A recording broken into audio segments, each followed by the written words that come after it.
Today on the Servant Leadership Podcast, we're joined by Mike Sharrow, the dynamic CEO of C12, the largest network of Christian CEOs and executives across the country. Mike's story isn't just about leading one of the most influential faith-based business networks. It's about reshaping how leaders think about success, purpose, and impact. Under Mike's leadership, C12 has empowered thousands of executives to infuse their businesses with integrity, faith, and servant leadership.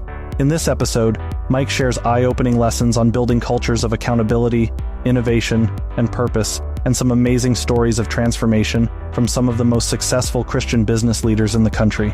If you've ever wondered how to lead with bold faith and create lasting impact in your business and community, this conversation with Mike is packed with insights you don't want to miss. Mike, thank you so much for joining us today on the podcast. Been looking forward to it, Chris. I'm excited for our audience to hear from you because you probably work with more servant leaders than anybody I know. I would love for you to share a little bit about your journey and how you got to C12. Like most of our stories, it only sounds cool in retrospect. Walking through it would made no sense. In fact, I just found like one of my 8th grade journals. If you can think back to what you thought your life was going to be in 8th grade, I grew up in Alaska, and in my 8th grade journal, I said, I think I want to open an art studio one day. I'll be an oil painter, and maybe my little brother could be the business manager because I don't know anything about business. So if that tells you like where I was thinking in 8th grade versus today, So thumbnail sketch would be grew up in Alaska, went to school in Chicago near you, and which was great for meeting a fantastic woman who I convinced to marry me while she was young and didn't know her options. And I really didn't know what I was going to be growing up. I grew up in a family that was college was not a thing. So I was the first person to go to college. Didn't really get exposed to entrepreneurship or business stuff very much. Really a military family, actually. And had a lot of health issues and such. I really had kind of a foggy view of the future. I jokingly said the 2 things I knew I wanted to never do was never live in Texas. Because if you live in Alaska, that's like the little brother state. It's like so cute, wants to be big. And I never wanted to work for a church. I was like, otherwise I'm open, God, whatever. And I fell in love with Jesus, got real involved in all kinds of volunteering, serving things, got to college, started working for helped a 79-year-old man with a startup. My freshman year of college, I bumped this 79-year-old guy walking around campus in a suit. I thought he was a professor, and he said he's trying to hire some kid to teach him the computer so he could start a new business. And I went, you seem a little old for entrepreneurship. And he went, well, I've retired twice, and I realized retirement will kill you, and business is good. And I enjoy business, and I want to do another business, but I don't want to do all like techie stuff. So I want to hire some kid to do that for me. And he hired me. So I got to help this 79-year-old World War II vet start a business and learned about just kind of the passion for production and making stuff happen in relationships. And then a big company was launching a new subsidiary, and I got to be part of the Walgreens Corporation right there in Chicago for a while. And so I kind of discovered this passion for business stuff, and actually began wrestling, honestly, because I had this passion for my faith, for Christ, and for wanting to like live a life that matters. But I was like good at business, enjoyed business, and they felt like competing things in my life. And I had this kind of crucible moment where I actually thought about tapping out of business. And like, do I go work for a nonprofit? Do I go do something quote unquote ministry related? And as I was wrestling with God on my desk one night, I realized I was letting my vocation define my identity instead of letting my identity inform and transform my vocation. And I didn't even know what that all fully meant. I just realized I had a problem. And I went, I don't think running away from the problem will solve it. I think I need to figure this out. So I kind of went on a journey of trying to figure out, like, what does business mean? And God just birthed a passion for leadership, for business, for how it affects us and how it affects others and what it can be. And so did that for a while. Ironically, my wife, wonderful Iowa farm girl, had family that moved to Texas. And so we moved to Texas to follow them. So reluctantly, I left Chicago for Texas. Then, ironically, the church we were attending for a while was going through a multi-site kind of expansion deal, and they asked if I'd come on staff and lead for a couple of years. And so I worked at a church for a couple of years. So like, geez, the 2 things I said I'd never do, Texas and church. Like, I'm really bad at prophecy and forecasting, apparently. They did a bunch of other entrepreneurial things, started some nonprofits around foster care and missions and leadership development, started a healthcare company. And I found myself actually as a customer of C12 about 14 years ago. I was a member in 2010. And then about a year and a half after that, my coach, our models, these full-time coaches who run forums, actually said, "Hey, Mike, you love this so much. You ever thought about joining me?" And so I joined him as a coach. And then I led a region of Texas for a while. And about 8 years ago, the parent company is doing succession. And I, by God's grace, because I'm probably the youngest, least qualified, least educated candidate they had, I got the CEO job. Crazy enough. So that's kind of I'm a girl dad. I've got married 22 years with two amazing teenage girls that are just a delight. And I'm an Alaskan immigrant living in Texas. That is such a crazy journey, and just crazy that you ended up in Texas and being a pastor somewhere in there too, I guess. Yeah. Briefly. So as you think through it, explain C12 to people just so that they understand what it is and what like a peer group is and all of that. Sure. And then I want to know, why did you feel like you even needed C12 back when you were a customer? Well, let me start with that part, because I didn't. I actually was like a horrible customer prospect. A buddy of mine joined. He ran a roofing and window siding company, and we'd done a lot of stuff around like leadership conferences and fundraising together. And he joined the first group for me in my area. I'd never heard of C12. You know, "Hey, Mike, you love business. You love Jesus. You should join this group with me." And I went, "No, I'm good. Like, I got a great church. I got consultants. I got coaches. I don't need one more thing to do. I think I'm good." And he just literally nagged me, and he drew a Venn diagram on a napkin, and he said, "Do you ever feel the tension as a leader of wanting to do work that honors God? Like, would God say, 'Well done'? And beyond just not doing bad things, like, how do you know you're actually really building a business that glorifies God?" Another circle of business as ministry. Do you ever, like, are we meant to do more than just write checks and give money away? Are we accountable for more in the world than just funding things? And then the third, of how do you keep your life in order? How do you not lose your soul in the process of trying to build a great business and change the world and tackle all these things? How do you be a faithful husband, in my case, father, and have like your soul be alive? It's like, do you feel the tension in those three things? It's like, yeah, of course. And he said, "Well, I think this group like pulls those three things together and deals with them with excellence." And so I literally went, "Scott, if I go to a stupid meeting, will you stop nagging me?" And he went, "Yes." I'm like, "Okay, fine." So I visited a group in Austin, Texas, and I literally was that annoying prospect who at the breaks was like going around the table being like, "Why are you here? Who are you? What do you really do? What's the real game here? Like, is there a timeshare sale? Like, what's this all about?" And by the end of the day, I was really perplexed, because I didn't really have a mental category for a peer group where these 12 business owners from around San Antonio and Austin met for a full day. They got super transparent about their business. They worked on real business issues. They talked about how to do ministry through their business. They challenged each other, spoke truth to each other, held each other accountable, solved problems with no networking, no air of kind of showmanship. And I found myself being like, I want this. And so I joined the next month, and really was like, and then I was surprised at how I was growing, transforming, and the growth I was seeing happen among these business owners around me. And I just kind of drank the Kool-Aid. So what is C12? It's this global community of business owners, CEOs, entrepreneurs who are followers of Jesus, non-denominational, who run growth stage companies, anywhere from a couple million to 5 or 6 billion, but most are in that 5 million to 200 million range. Agnostic to industry. They meet once. We run these professionally facilitated forums where typically 10 to 12 business owners will meet once a month. We'll go through MBA level business training, leadership development, how to impact the world and do ministry through business, wise counsel, accountability, action planning, it's a really rigorous day working on the business instead of in it with a professional facilitator. We call them a chair. And we've got about 210 of these chairs on 5 continents now, leading groups serving a little over 4,350 or 60 members right now. The way I like to think about it is those People join a group. It's kind of like joining a fitness program for your leadership in business. They stay for like 7 to 10 years, and it transforms the business into a platform for doing good in the world, changing the world, and also helping every leader. Really, part of my passion is that same holy discontent I felt in Chicago 20 plus years ago of identity, vocation, helping everyone kind of reconcile that and then see their business be an expression of that. C12 is such an interesting concept to me.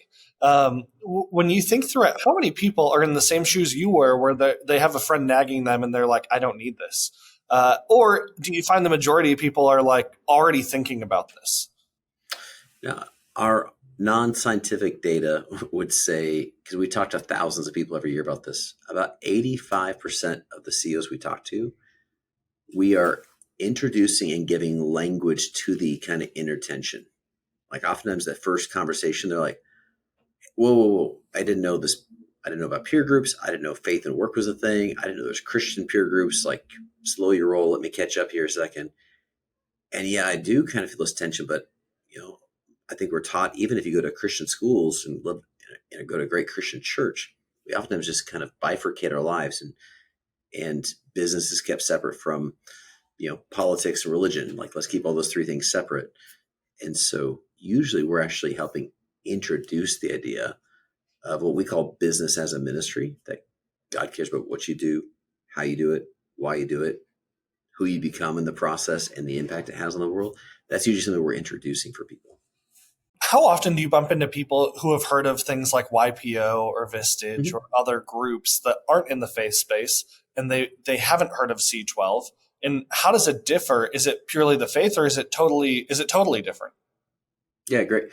I'm always excited when someone is familiar with like YPO, which is the Young President Organizations, or Vistage or EO or TAB. There's the peer group space has been around since the 1950s for CEOs and professionals. And honestly, C12 got its inspiration from those models. Was, hey, could you take the best of those, merge it with like almost like a Bible study fellowship, biblical worldview, and a Chick-fil-A consistency model, and could those have a baby together? And so probably about 30% of our members come from those programs where they go, hey, I value peer learning. I love masterminds and learning from other CEOs and being in accountability, but I want more. And so our big differences would be the eternal perspective, that we anchor that in everything. That actually fuels us to have a higher engine around business excellence and business growth and strategic planning and stewardship, and a big emphasis around accountability. And then a couple of the distinctions, like our chairs are full-time, just running forums. So it's not like a lead gen thing. We're running a forum to then do additional consulting or upsell other pieces. They're just former entrepreneurs who now give back in this full-time role of being what we call missionpreneurs, helping people through these forum experiences. So it'd be it's probably more like Vistage and YPO. YPO is a bit more emphasis on kind of networking and a bit more the communitas side. So we're a bit more like a Christian Vistage with this whole dimension of spiritual integration and business as ministry. So on this podcast, we talk about servant leadership and we talk about leadership in general. But how do you see servant leadership playing out, or what do you think of in terms of how it relates to C12? I think everything. When you talked about when I first got invited to C12, what I think about it. Honestly, part of my aversion was when I moved to Texas, which is in the South, in the Bible Belt area. I found some kind of wacky Christian circles, and sometimes people, like most people, just kind of compartmentalize their life. But some people bring their faith to work, and they think that should give them like a dominance. Like, I'm here to conquer the world. I'm here to have my way. And I think the way of Jesus is not about dominion. He's got dominion. It's about serving. It's about loving. When I was wrestling with my whole faith and work stuff in Chicago, I got one of my first mentors was a guy named Tony Barrett, former Apple Computer, Xerox executive. He came in to lead our division of the company. And he actually saw me as this young 20-something wrestling with my faith and work. He said, hey, you're trying to figure out this whole faith and work stuff, aren't you? I said, yeah. And he's like, I think you're overcomplicating it. He's like, can I challenge you to just do two things? I said, please. He's like, first, just be genuinely in love with Jesus. Like, be so in love with Jesus that when people squeeze you, that's just what oozes out. It's not a program. It's not something you're trying to do, but just be saturated in your love of God, and then be really, really good at your job. It's like, be so excellent at what you do that it lifts your influence, your ability to serve people and be above reproach. If you just focus on being really excellent and really loving, I think the other stuff will kind of play out. And part of what gets me passionate about business, and one of the metrics we look at in the work we do, is we spend a lot of time at work. Typical person has spent like 80, 90,000 hours at work. And business has a chance to shape the lives of people, to shape communities, to shape industries. It really is a pillar institution in society. And with that comes responsibility. And I think sometimes in my circles of Christian business, the big emphasis is on philanthropy. Kind of, what are you doing with your money? Which is great. We should be wildly generous. But I think the bigger call is, how are you serving people? How are people better? How's your community better? How's the world better through the influence and leadership and power that you've been entrusted with? And so servant leadership is fundamental, because at the end of the day, it's not about what's in it for you. It's about how do you get to help lift others up. And that's part of the fun game that I get to work on, is how do we help propagate that idea? I could be totally wrong on this, but cool. Let's hope you are. But is there a metric that that people in C12 use, or some rubric to help them measure, am I actually leading well? How do people decide, are they leading well? Are they good servant leaders? Are they running a great business? What does that look like? Yeah. So we do have a bazillion metrics. I'm a nerd, so I like my numbers and KPIs and stuff. So we do have lots of metrics. At the highest level, we like to think through stewardship of a business through 3 categories of capital, or 3 ROI types, different types of value add. So one would be just economic. Every business has that. Like, are you running a good business? Is it actually profitable and valuable and sustainable? Does it get a good return on capital? That's a table stakes, but we don't think good intentions excuse poor business. But then the other one is team value add. And the question we'd ask there is, hey, if you're entrusted with 20 employees, 200 employees, whatever it may be, are you a good steward of the human capital? Are people more valuable when they leave than when they came? Are you growing them in their skills, their character? Are they flourishing? And that's one of the value adds. And we also look at another one called spiritual value add, and that's this eternal impact we're having with people. So are we doing good servant leadership?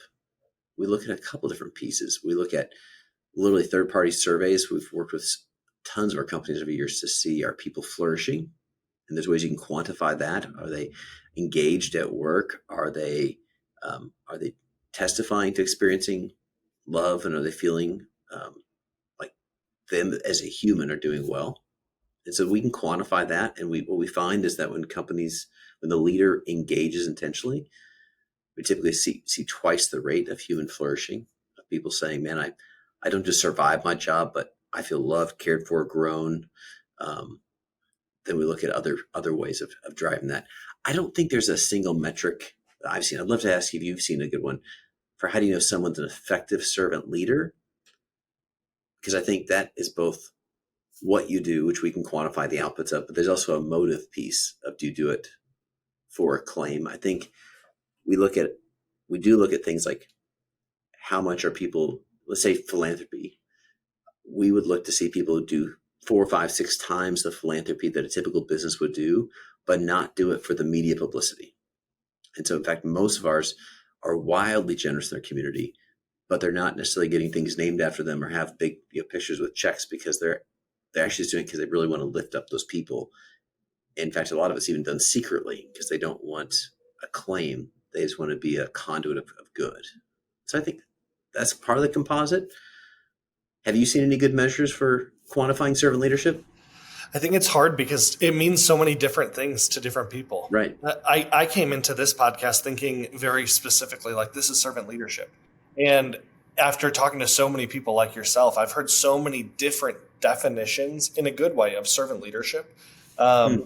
that it's also changed how I view what it looks like to be a servant leader just based on people's contexts. Uh, Mm-hmm. so I think it makes it hard to measure, but I do think it's one of those things that when you see someone in leadership, you can gauge, are they a servant leader or not, very often, and it's a lot of intangibles.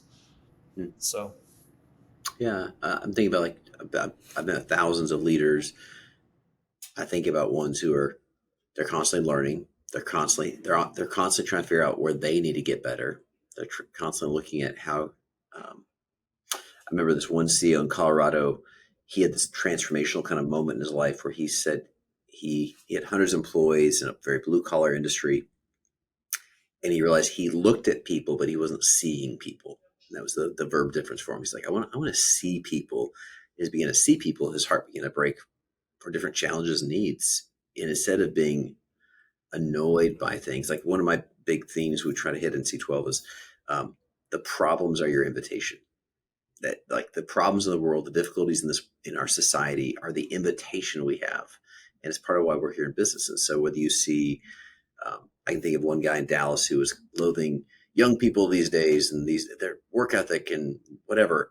And then he began realizing, well, so many of them came from fatherless homes or didn't have mentors or weren't really equipped with the right kind of heritage. And so, what's my chance to speak into that and lead into that? And actually begin to have a heart for transforming this new generation. This other guy in Colorado, he had a predominantly immigrant workforce. And while he was annoyed by their language, their dialect, their vulnerability, their instability, he went from looking at them to seeing them as humans, created in the image of God, and went, how do I love them, meet them there? So I think servant leadership is whatever that heart change is to how you see people and how you see your role as a steward. yeah, it reminds me so clearly of and you brought up Jesus earlier, right? And a Mm-hmm. lot of the people are in C12, or maybe all of them are Christians. Mm-hmm. Is that true? All of them, or some of them, or On a spectrum, yeah. okay, great. Yeah. So one of the things that I think through is when the religious leaders asked Jesus, like, what's the most important commandment? Talked about love the Lord your God with all your heart, but also love your neighbor as yourself, right? But then later, as he was leaving, in the Last Supper and all of that, in John 13, he talks about love. He tells the disciples, instead of love your neighbor as yourself, love others as I have loved you. And to me, that's a great example of servant leadership because it's a whole nother standard. Um, Imagine loving others like Jesus loved you. It's Right. like it's that exactly what you're saying reminds me of that. It's radical idea. Yeah. When when you when you were at the stage where you were consuming C12, Mm-hmm. before you started leading the organization, you decided at some point to be what you mentioned is called a chair, like Mm-hmm. leading a cohort, if you will, of people or a group. What was that decision process like? Because when you joined, it doesn't sound like that was anything on your radar. And I'm sure Mm-hmm. people who are going to be listening to this are in situations where stuff is coming up, opportunities come up that aren't on their radar. How did you even process, should I do this, should I not? My wife would say it took way too long. um, yeah, I did not see this coming. Clearly, I'm not very good at seeing the future. As I told you, like all my forward plans have not quite worked out. So when my chair called me one day and he's like, "Hey, have you ever thought about being a C12 chair?" I was like, "No."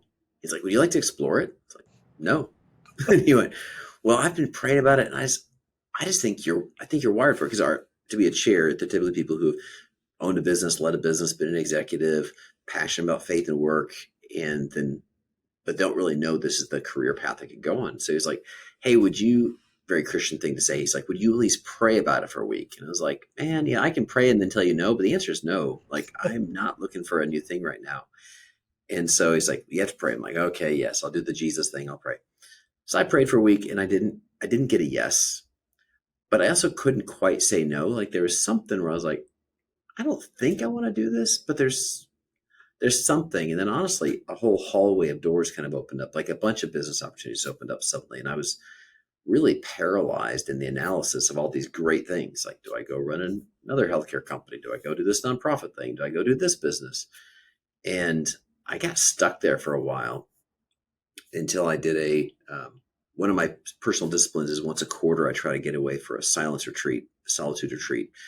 And I'll journal, I'll pray, I'll walk, I'll talk, I'll just spend time with God. And so I went there honestly hoping God would just give me like a FedEx envelope with an assignment. Like, if you could just tell me what to do, that'd be great. And I didn't get that, but I did feel like God led me through a journaling exercise where I took out a sheet of paper and I wrote all the options. Like, okay, I could do the C12 thing. I could stay where I'm at. I could launch these other things. I had my 6 or 7 options. And then it's like God prompted saying, well, what else could you do? You're just playing defense. So I actually listed out like 16 business ideas. And I was like, but they're all mutually exclusive. You got to choose one. And then he's like, okay, what are you afraid of? So I made another sheet of paper and I listed fears. I listed all the fears that were getting in the way, from failure to losing my edge to disappointing mentors, like providing for my family because I had a baby at home at the time. We just bought a house. So my fears were actually pretty long, and I got brutally honest with myself about them. And as I looked at that, I was like, maybe I'm too carnal to even do half these jobs. Like, that's a lot of fear. And then the third column God led me to do was, but what's true about my calling, about my identity, about what matters, about how he works. And I went back and I looked at my job opportunities, and I said, what if I looked at my job list not as what mitigates my fears, but maximizes the truth? And when I put those lists together, it shrunk it from 16 options really down to about 2. And then it became kind of a debate around security. So I basically could go do a CEO gig with a ton of financial security or do this entrepreneurial endeavor. And I went home and told my wife, and I remember sitting in the kitchen with her and her going, I'd rather go bankrupt with you in the middle of God's will than to compromise trying to preserve security and control. So I think we both know which one's most true to what God's been preparing you for in your life. It's just scary because it's unknown and new and uncertain, and let's go for it. So that was a 6-month process, collapsed into a couple of points, but that's what caught me off guard, didn't see it coming, and launched me. And I'm actually still, you said consumer. I'm a member of a forum. I'm a dues paying customer, actually back up in Austin, Texas. I've got my forum this Thursday. Oh, wow. And that journey from going from chair to then, because even you never expected to be a chair, for sure. Right. Did not see that coming. You definitely expect to lead the organization at any level. No. So what was that journey like then of another, God, what are you doing kind of moment? Yeah, man, my wife and I have come to realize the safest place to be is in the middle of God's will, but it oftentimes is outside of your will. Like the most dangerous prayer, a lot of people have heard the famous prayer when the disciples asked Jesus, how should we pray? And he said, our Father who art in heaven, hallowed be your name, thy kingdom come, thy will be done. I've come to realize that second part's really scary. When you say thy kingdom come, thy will be done, it oftentimes does not look like yours. So yeah, I didn't see becoming a chair, became a chair. And then I have a real passion for growth, for scaling things, for impacting cities. And if you can imagine, I was very young to be a chair. I was the youngest chair they'd ever had by like 15 years. And so with that came naivete, zeal, and a real passion, like, let's go build something. And that led me to innovate and do some things in my market in Texas that were disruptive and created some good effect. And so I was loving what I was doing here. When the parent company was going through a succession process, the second CEO was retiring. And they said they were going to first take candidates from within their community before they went externally. I tossed my name in the hat knowing, like I said, I literally lowest education level, age, qualifications. I'm like, I know they're going to have way better candidates than me, but I knew they'd probably humor me with like a first interview. And I really wanted to get in front of the board of directors and challenge them with some ideas. So I wrote like a 19-point manifesto of ideas to change and grow the organization. And they weren't all flowery. Like it probably was even like half the board should retire. There should be board succession. There should be this change. We should it was a little audacious. And so I got my first interview, submitted that. And I remember one of the founding board members going, this is a very unusual application. He said, are you not trying to get hired? Because this is not a very wooing application. And I was like, I figure you're going to have better candidates, but I'd love for the interview to allow me to challenge your thinking. And then whoever you hire, hopefully it helps shape what you guys do with them. And so fast forward 4 months later, and they're like, hey, here you go. Here's your marching orders. Go do all those 19 things you said. And I'm like, oh, shoot, that's a long list of things I said. I should have been a little more measured in my prescriptions there. But honestly, God prepared me in advance for it. So even at the time, my wife and I were involved in foster care. We just got taken in a foster baby. I was on a bunch of boards. And in retrospect, right before I applied, I really felt God led me to get off of, like, I was on 8 boards, I think, at the time, to get off all those boards. The court ended up doing this flip of a move, and our foster child got removed from us and restored back to family, which is the plan. All that happened like the week that these things started falling into motion. And there was a nonprofit I founded where I couldn't figure out how to get off the board because I feel like I was super needed. And I was talking to my wife about it, and she's like, well, who else could do this? I was like, well, there's like one guy I know, but he lives in California.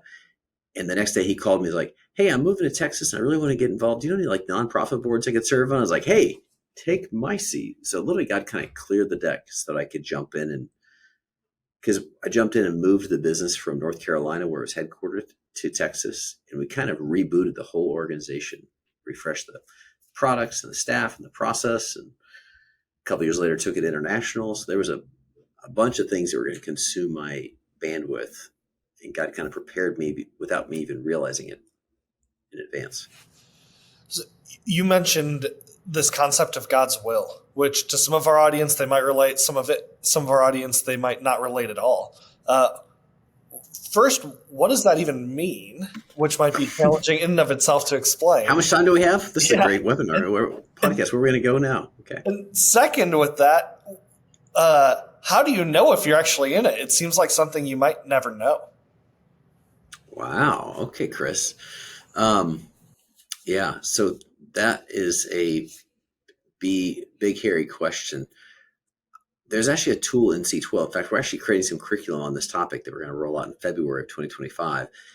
And the founder of C12 had this idea that was probably the most clear I've heard of it. If you think about when you're trying to find God's will, maybe it's akin to like trying to find your coordinates on a map. If you're trying to figure out where you are, today we live in a world of Google Maps and GPS. And GPS essentially triangulates where you are in relation to multiple satellites or stars or data points, right? Like you get a compass, be like, okay, I'm a mile from that point, a mile from this point, so I must be here. And I think similarly, while God is not a magic 8-ball where you shake and be like, okay, is the answer, red or yellow? There is an equivalent idea of triangulation by which he begins to confirm answers. And so while there's the sovereign will of God and the big will of God that's beyond my understanding, I mean, I didn't pass calculus, so I don't expect to fully understand the ruler of the universe and everything. We can look at different modalities. We can look at what God says in the Bible. So the Bible is a source of truth and is living and breathing and it's got active relevance. But there's not a book of the Bible that you go Google search like, should I buy this company? Should I move to Texas? There's not a verse for that. But there's a lot in it that can shape and guide. There's prayer and there's the indwelling of the Holy Spirit and him guiding us by the fruit of the Spirit on things that are right. There's wise counsel. So God speaks through other people who are followers of his and shaped with his thinking. So we literally have this worksheet where we're like, what's the question? Okay, what does God's word say about this? That can put some boundaries on it. What are you sensing through prayer and time with God? Okay, do you have godly, mature counsel that you're asking? What are they saying, watch out for? You should or shouldn't. My wife's got a big seat in that table. She likes to say, the Holy Spirit sounds a lot like me, which is what most wives would say. And then there's experiential wisdom of your experiences and circumstance. And you can kind of begin to sift through those things. And what I find is that God begins to speak in stereo, where multiple things begin to confirm that this is consistent with his character, consistent with what he's called me to do. And then things just begin to align and triangulate. And we've got freedom. So I don't live in this paralysis mode of like, should I eat Fruit Loops or Cheerios? Do I drink, decaf or caffeine? Like, we make a lot of decisions. But if I'm abiding in Christ, which I think is the key, like oftentimes we want to go to God just to like, you run a company, right? The pressure of running a company is a lot of people come to you to want you to have the answer. So you're like, you have the answer for everything. And isn't it great when you're like, well, no, what do you think? Like, I hired you for a reason. I want you to know what our company needs, what matters to me, what our values are, what our guidelines are. And I'd like to see you make some decisions within that. So show me what you would do. And I believe God as a father actually similarly goes, well, hey, Mike, here's my truth. Here's what I want. Here's what I care about. I like to see you wrestle with that. And we get some freedom in there. But then if I'm abiding with him and actually in a relationship, it's less the big, like, let me just do my life and then hit a Google search and get an answer, as much as him shaping and guiding me, knowing the answer along the way. That's a great answer. And I think that that's actionable steps for people to follow too, regardless of where they are on the spectrum, that they can probably relate to, which is great. I was just reading in the Bible this morning. I do every day. In fact, our founder mentored me in this. He has a website called themostimportanthour.com that's all about just how do you begin to spend time connecting with God and knowing his will daily. This morning I was in James chapter 1, and in fact, I journaled on this morning. It's funny you bring this up. We didn't talk about this in advance. It says that if anybody lacks wisdom or lacks knowledge, if you don't know the answer, ask God, because he gives freely without any condemnation. And as I was processing that, I was like, well, how great. Like, it is not wrong to be ignorant. In fact, God knows we're ignorant. The question is, what do you do with your ignorance? Who do you ask? And sometimes we spin out saying, I don't know something, and we go to bad sources. And so don't compound ignorance with stupidity. Like, take your ignorance to a good source and then see what he does with that. Like in my marriage, my wife and I both come from histories of divorces and broken families. And so I had super anxiety on marriage. And one of our conclusions was, hey, I don't know how to be a good husband. She doesn't know how to be a good wife. If we actually embrace our ignorance and then flip that to go seek after wisdom, we just become voracious consumers of books and conferences and counseling and coaches and assessment tools, and said, let's seek after wisdom and not assume we have it. And that's been transformative for my marriage. And really, it's kind of a principle I try to operate in life is, I don't know, but I want to learn more. Yeah. Transformative in every area if people follow that, for sure. Yeah. As you think through, one thing I'd love, just as we wrap up, I have 10 rapid fire questions that I want to ask you. But before I do, I want you to make the case for why a peer group at all matters. Even if it's not C12, but why does it even matter? Why should people be thinking about that? And is it only for CEOs? Yeah, great question. I believe if you're a leader doing anything, you should try to find peers to run with and learn from. At every stage of my career, I have informally or formally embraced a peer group of some kind, because you don't know what you don't know. And the rate of knowledge demands in the world is so rapid. You need to augment your learning with others. Having other people who can kind of see your blind spots and think differently than you, but help you think better, just multiplies your capacity to lead well. We all need people who don't report to us, we don't have power over, who can speak truth to us. And so I would tell anybody, I don't care what you're doing, where you're doing it, find qualified peers who have similar context, similar perspectives, similar values, and engage in some degree of intentional regularity of learning, processing, getting ideas. What's my part in this? What are you doing? It makes us better as leaders. That's good. All right. 10 rapid fire questions I want to hit you with. Okay. First one. Who's the first person you think of when I say servant leadership? Wayne Lynch, a guy who taught me to drive, was a school teacher in Alaska, and was always helping other people with a giant smile on his face, and just radiated joy and had a way. You'd never know he was battling cancer or he had family issues. He was always lifting you up if you're in front of him. Wow, that's powerful. I hadn't thought of Wayne in a little while. Yeah. That's cool you did. 5 words that most describe yourself. Nerdy, intentional, analytical, driven, and passionate. Yeah. Favorite author or book? C.S. Lewis, everything he wrote. Favorite book? That's a hard one. I love books. On the topic of leadership and servant leadership, I think a good one that comes to mind is Leadership and Self-Deception by the Arbinger Institute. That's a good one. All right. Favorite movie? Lawrence of Arabia. Wow. Favorite food? That's hard. I live in Texas. We got so much good stuff. I love a good steak or love good barbecue. All right. Favorite thing to do in your free time? I love to travel and explore places with my family. I love being in foreign cities or foreign places and just figuring things out or going on a nature hike. Anything with my family that involves nature and walking somewhere. Where's the favorite place you've been? I hiked Mount Sinai with my daughter a couple Christmases ago on Christmas Day. And I think walking through some of the very places of ancient stories, did Egypt through Jordan into Israel, that whole stretch of place where you kind of walk through history. Is there anywhere you want to go that you have not been? Lots. I want to go to Switzerland. I want to go into mainland China. I want to go to interior of Africa. There's a bunch of places I want to go. It's a big world. Yeah. All right. Surprising fact about you. Surprising fact about me.